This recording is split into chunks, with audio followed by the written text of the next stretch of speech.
Hi ಎಲ್ರಿಗೂ ನಮಸ್ಕಾರ. ನಾನಿವತ್ತೊಂದು juice ರೆಸಿಪಿಯಾಗಿ ಬಂದಿದ್ದೀನಿ. ಇದು ಶಾರ್ಜಾ ಶೇಕ್.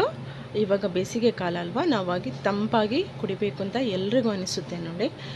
ಅದಕ್ಕೆ ಇದು ಹೇಗೆ ಮಾಡೋದು ಅಂತ ಹೇಳಿ ನೋಡೋಣ. ಸ್ವಲ್ಪ ಇಂಗ್ರೀಡಿಯೆಂಟ್ಸ್ ಹಾಕಿ ಮಾಡೋದು.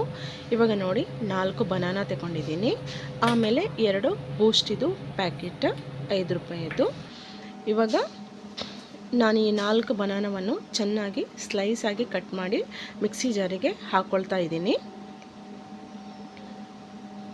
ಇವಾಗ ನಿಮಗೆ ಒಂದು ಅರ್ಧ ಲೀಟರ್ ಹಾಲಲ್ಲಿ ನೀವು ಮಾಡ್ತೀರಿ ಅಂತ ಹೇಳಿ ಆದರೆ ನೀವು 2 ಬನಾನಾ ಹಾಕ್ಕೊಳ್ಳಿ. ಅಥವಾ ನಿಮಗೆ 1 ಲೀಟರಲ್ಲಿ ಮಾಡಬೇಕು ಅಂತ ಹೇಳಿದರೆ 4 ಬನಾನಾ ಹಾಕಿ. ತುಂಬ ಬನಾನಾ ಹಾಕಲಿಕ್ಕೆ ಹೋಗಬೇಡಿ ಅಂತ ಹೇಳಿದರೆ ಅದು ಹಸಿ ವಾಸನೆ ನಮಗೆ ಬಾಯಿಗೆ ಬರುತ್ತೆ. ಅದಕ್ಕೋಸ್ಕರ ಸ್ವಲ್ಪ ಹಣ್ಣಾದ ಬಾಳೆಹಣ್ಣನ್ನೇ ತಗೊಳ್ಳಿ. ಬಾಳೆಹಣ್ಣು ಯಾವುದಾದ್ರೂ ತೊಂದರೆ ಇಲ್ಲ. ನೋಡಿ, ಈ ಥರ ಚೆನ್ನಾಗಿ ಸ್ಲೈಸ್ ಮಾಡಿ ಹಾಕೋಣ.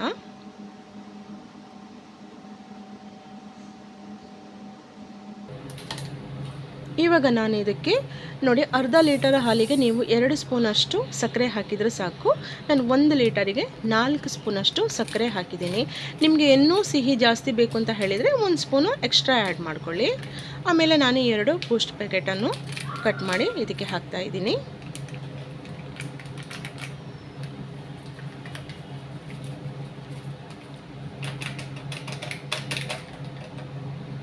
ಇದಕ್ಕೆ ನಾನು 1 ಕಪ್ಪಷ್ಟು ಗೋಡಂಬಿ ಹಾಕ್ತಾ ಇದ್ದೀನಿ.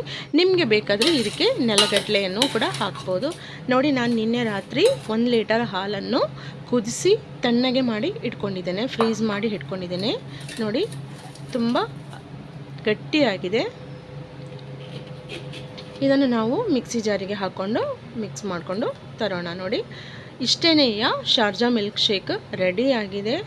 ತುಂಬ ಟೇಸ್ಟಿಯಾಗಿದೆ. ಎಲ್ಲರೂ ಟ್ರೈ ಮಾಡಿ ನೋಡಿ. ನನಗೆ ನಿಮ್ಮ ಅನಿಸಿಕೆಯನ್ನು ಕಮೆಂಟ್ ಮೂಲಕ ತಿಳಿಸಿ. ಯಾರೆಲ್ಲ ನನ್ನ ಚಾನಲ್ ನೋಡ್ತಾ ಇದ್ದೀರಾ, ಪ್ಲೀಸ್ ಸಬ್ಸ್ಕ್ರೈಬ್ ಮಾಡಿ, ಶೇರ್ ಮಾಡಿ, ಲೈಕ್ ಮಾಡಿ. Thank you.